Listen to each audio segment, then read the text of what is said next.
What's up, everybody? This is OLB, One Lucky Bullet, and like I said in the last video, I'm kind of doing these back to back. So I am sitting in my Tundra right now.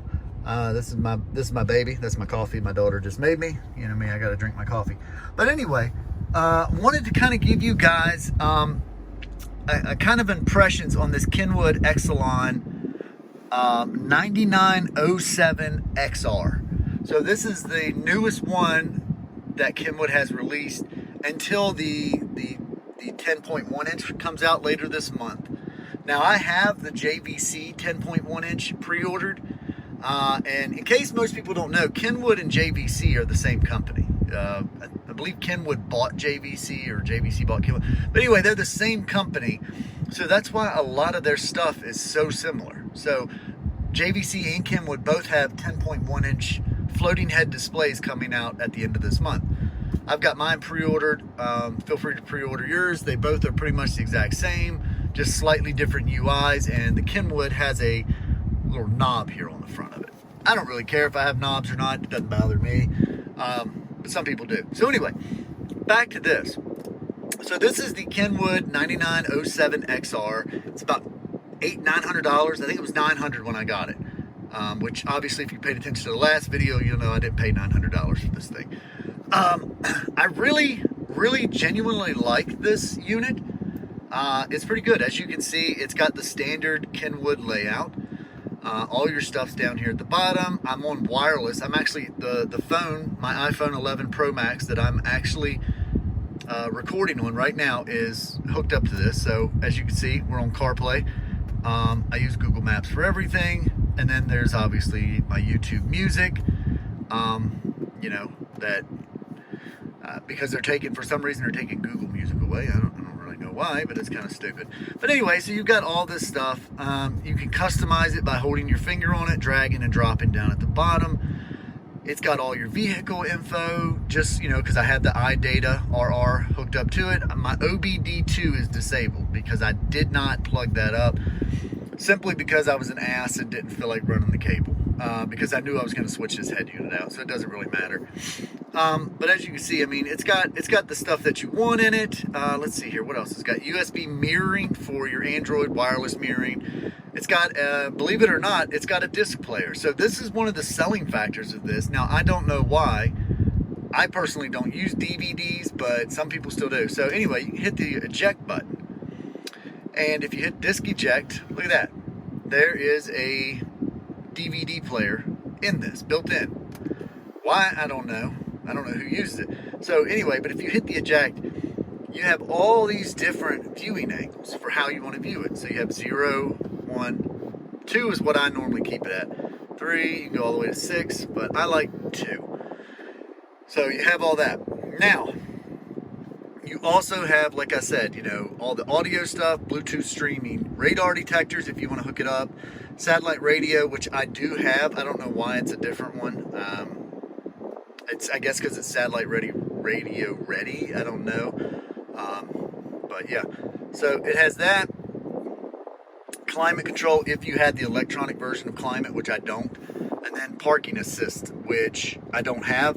But the cool thing about it is you can add cameras on. So it can have 4 cameras, obviously your rear camera, 2 side cameras, and a front camera. So if you upgrade cameras and all that stuff, you can actually have this parking stuff on, or you can actually buy the K40 kit from KENWOOD. And that kit actually is like, comes with a radar detector and all that stuff built in. So some people like that stuff. I'm okay with it. It does have HDMI in. It also has component in, but I don't use any of that because obviously nowadays with these standards you've got to have, you know, your parking brake set and all this stuff to be able to do any video, and really I don't really care. If we dive into the settings here, so when you hit the settings button you get 2 things. You get setup and audio.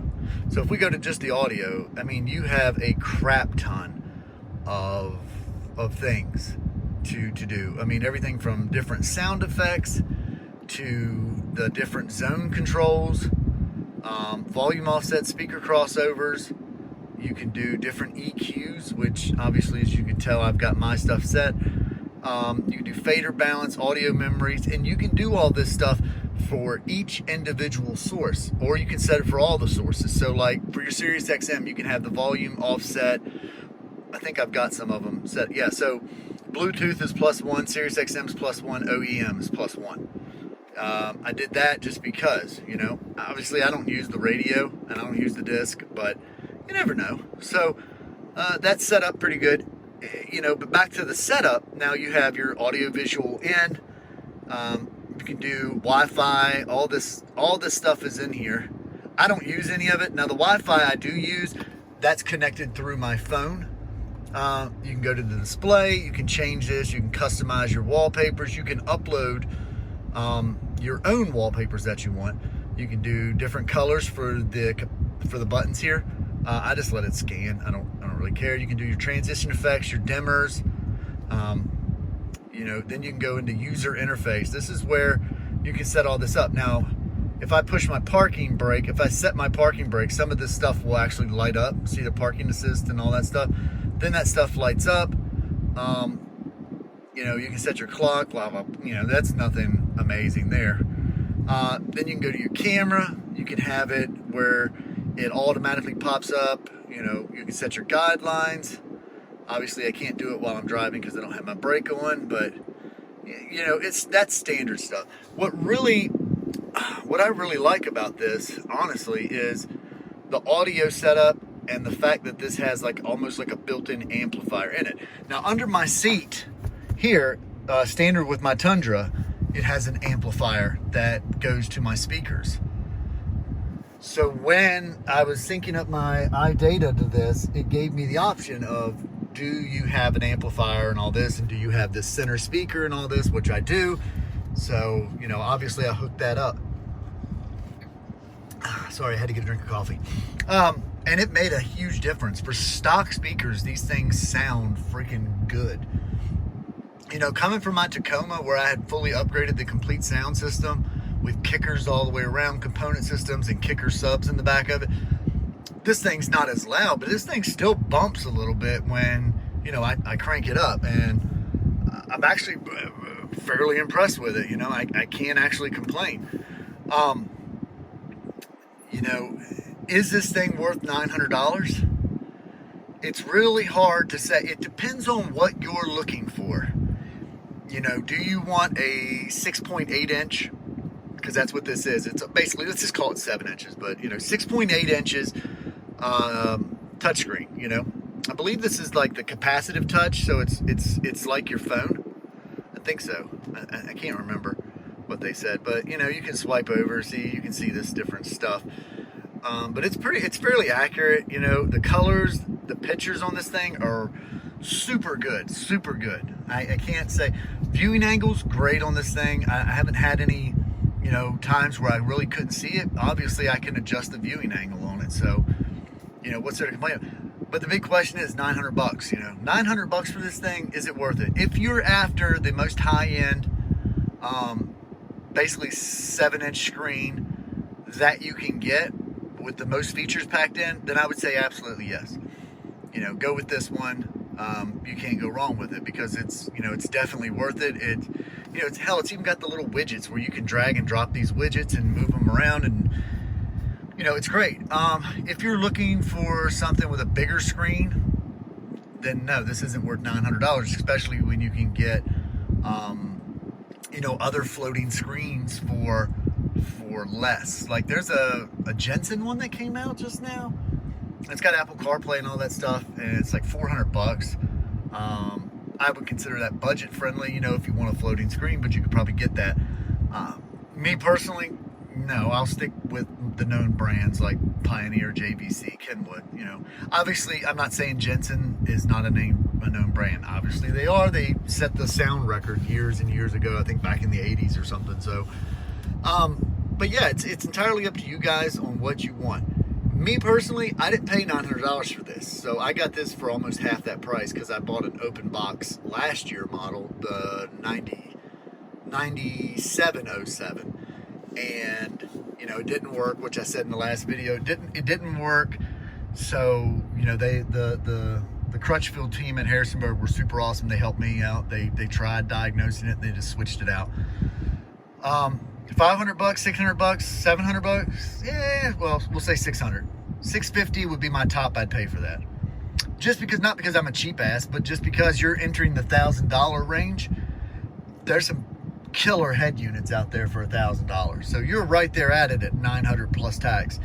You might as well just drop the extra $100 and get, you know, a bigger screen. That's a single den unit, because this is a double den unit, by the way.